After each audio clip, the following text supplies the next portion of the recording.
Hey, what's going on? My past couple of videos, I was bragging about how great my watermelon were. I went out to the yard today and I got two little misfits. Look at this. And look at this one. This one actually has a split in it. But I'm outside in my backyard on my back porch and I'm going to cut these and we're going to find out what happened. They probably didn't grow correctly because they didn't get pollinated the way that they should have. Um, could have been because they didn't get watered enough, fertilization. It's a lot of things, but we're going to find out what these actually look like on the inside. Like I said, I'm out on my back porch. I didn't want to do this in my house because if it's rotten, that funk need to stay outside. Understand me? So hold on while I get set up and we're going to take a look at this. Okay, let's go ahead and cut the first one. I got my watermelon knife. I'm going to keep my watermelon knife because I like that. So let's cut off into this small one first and see what we're dealing with. You can see it's not a fully formed watermelon. It was getting there, but it was probably going to end up like this one. So, yeah. And because it was small, it wasn't right. So I don't know, but it looks like it was going to be another gold one, which I'm okay with. Another orange one. So yeah, it just wasn't probably fertilized. Yeah, and it still has like that raw watermelon. You could smell like the rind on it, but not necessarily the actual watermelon flavor that you look for when you're looking for a watermelon. So let's get rid of this. And you see I got my parchment paper because I would hate to throw away a cutting board. But if push came to shove, I would throw away a cutting board. So let's cut this one off and see what's in here. Okay, yeah, this one was turning. And this one just wasn't fully right. So you can see it had a big rind. The color was coming in. Of course, I'm not going to taste this. This one too has like that rind scent, but it doesn't have like that full sweet flavor that you want from a watermelon. So we're going to toss these. If I had some chickens, I would actually cut these up and give them to some chickens, but I don't have my chickens anymore. But I am very curious because I want to know what was living in this part. I don't think anything was living in here because if you look through there, you can see the light. Let me slide this because I don't want juice. So I think it just split. And when it split, that caused the problem. So, yeah. It just split. It was rotting out. It was going to rot from the inside. So, but yeah. Not all of my watermelons turned out good. And I'm okay with that. Because guess what? I got 1, 2, 3 good ones. I got a couple more growing on the vine. So, we're good. You know, nothing is ever perfect. And that's what we have to understand. That's part of having a garden. You're going to learn as you go. And if you don't learn anything, then you're really wasting your time gardening. The garden is going to teach you so many lessons. It's going to tell you when it's thirsty. It's going to tell you when it's overwatered.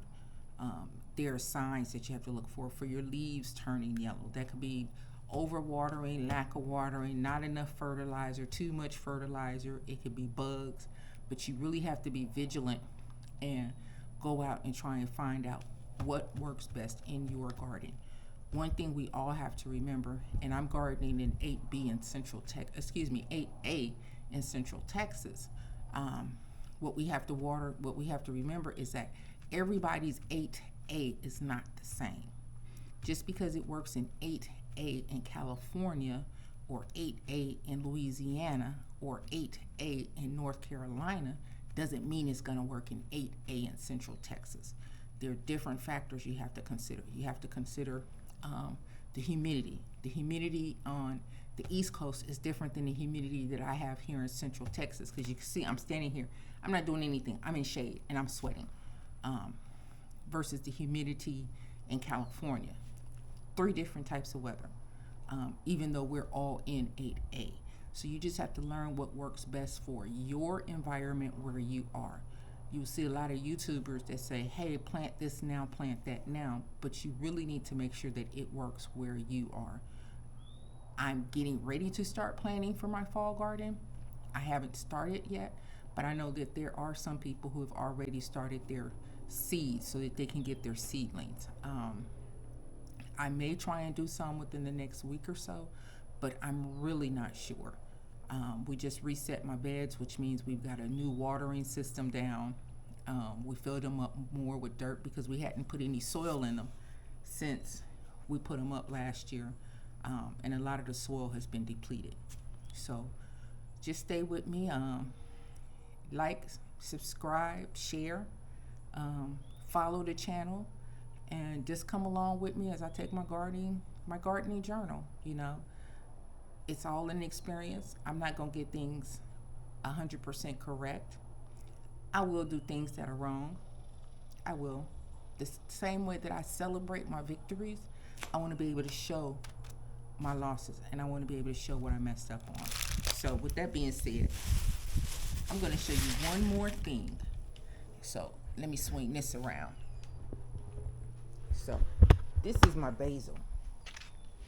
And I had to pull all of this up yesterday because, like I said, we're resetting my beds. And so you see some of it is still pretty and nice. And I got to figure out something to do with basil. Everybody probably says make pesto, and I have to make some pesto. But I didn't water it last night when I put it in these bags because it was in the ground. So look at how beat up this one looks. So I came home and I watered it, and I know what it was. It's because, 1, it was in a different environment because it's not used to being in a grow bag. 2, I disturbed its roots.